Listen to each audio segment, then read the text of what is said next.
VaLentine, thank you so much for speaking with me. I am a huge fan of the show. Your storyline is like very juicy.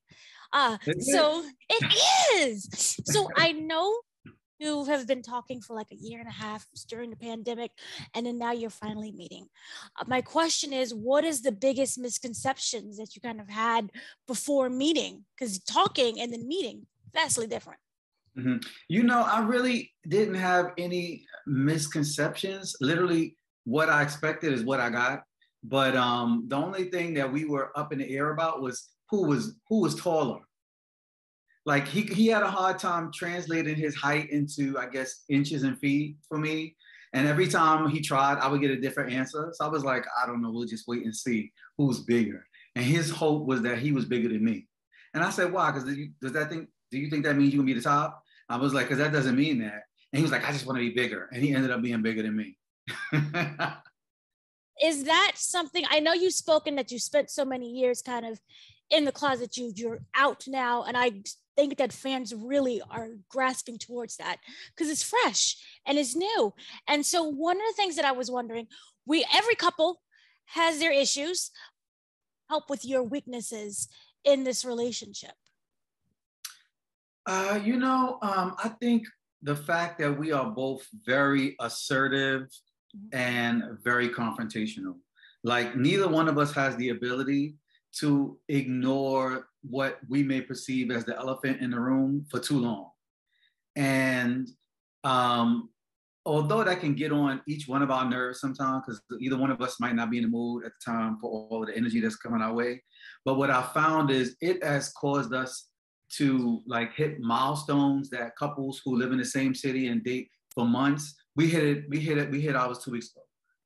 We seem to have hit so many milestones really quickly, you know, because we always challenging each other. It's just our nature.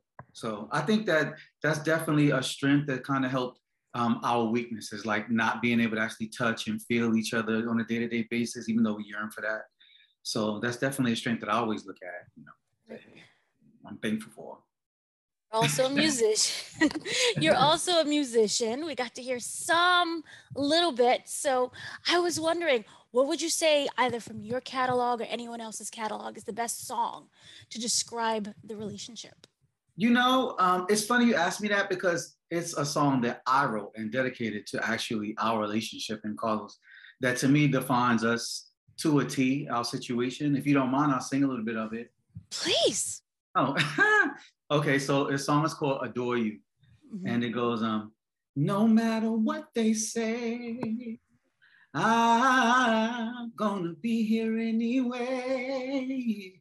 No matter what the problem, no matter what the outcome, baby, it seems the world is against it. Everyone's full of opinions. Even our family's divided. They gotta just support what I'm trying to do with me and you. Never thought again I feel this way. Right back another love slave. I know this time will be different. You show me the real makings of a winner. Winner, I do. Now remember when I say it, cause it's true. I do truly adore you. These words you can hold on to. I do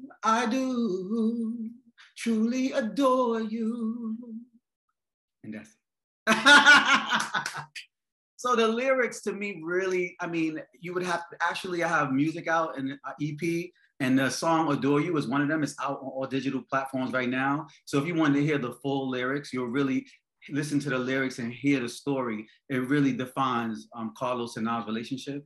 And I think a lot of people can relate. So it's just about overcoming all obstacles and knowing that this is your person. And I don't care what nobody say, and I don't care what it takes to get to you. I'm gonna get to you. So I was wondering, how does he fuel you as a musician? Oh, oh my God. He loves it, okay? Like this song, Adore You, like he is like the biggest fan of the song. He's like, oh my God. Sometimes he recites it to me.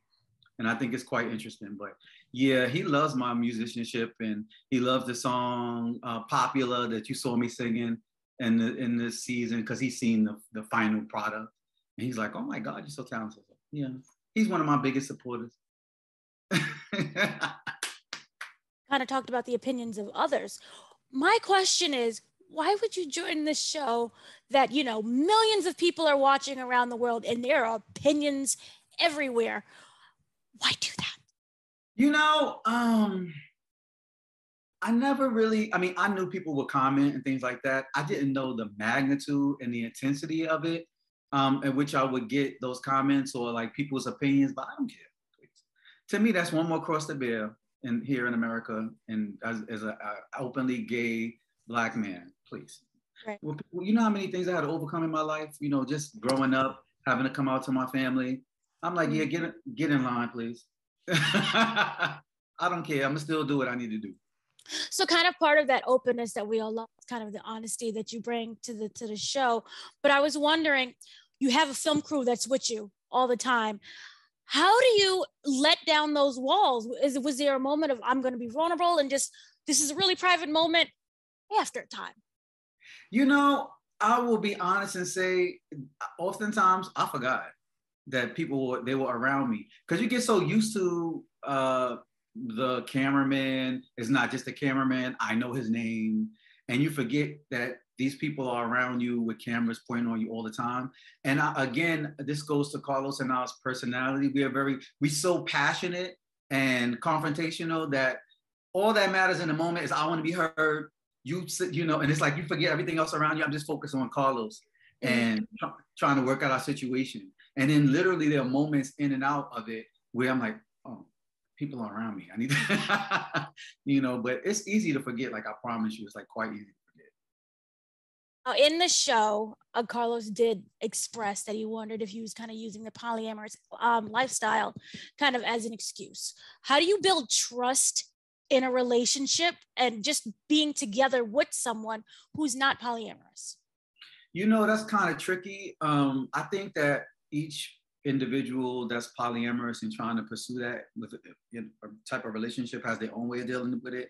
Myself, I just think that I have to be very, very aware of Carlos during the process, and how I don't introduce anyone to him like that I'm not serious about.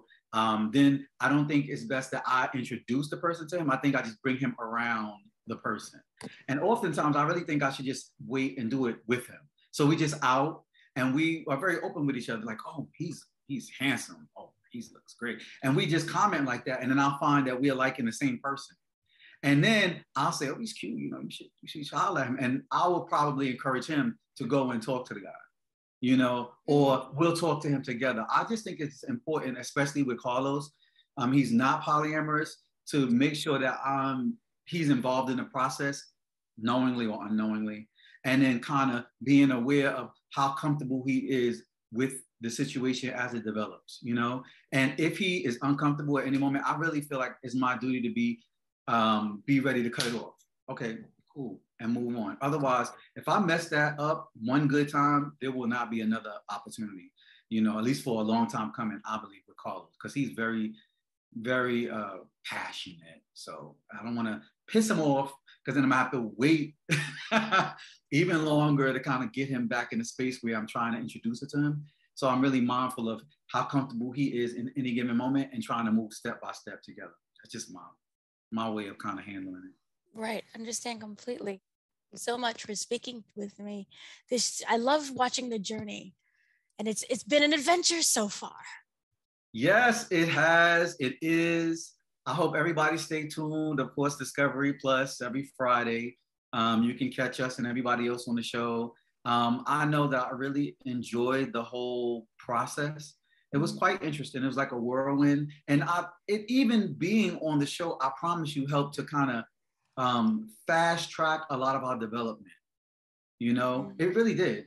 I mean, it caused us to have conversations in private that we would not have even had, you know, because we were like, the camera was on us, right, and these situations were happening. And I was like, oof. So when we got in private, even in private, we had more intense conversations about what happened. and it helped us to grow stronger through the process, you know? Yeah, so I'm grateful. I'll be honest, like I'm grateful. I understand completely. Thank you so much for speaking with me.